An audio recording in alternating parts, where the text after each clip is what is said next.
আমরা নাকি পালানোর পথ পাবো না, হুমকি দেয়।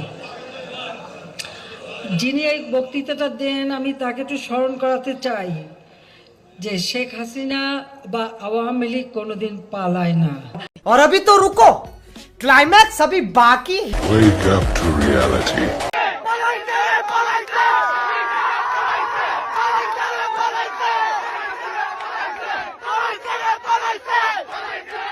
শালা কে পলাইছে?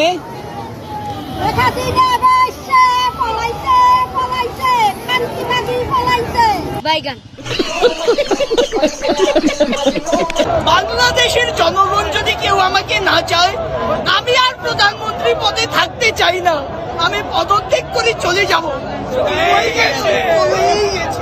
শেখ হাসিনা পালিয়ে গেছে, শেখ হাসিনা নাই, শেখ হাসিনা চলে গেছে, শেখ হাসিনা পালায় না।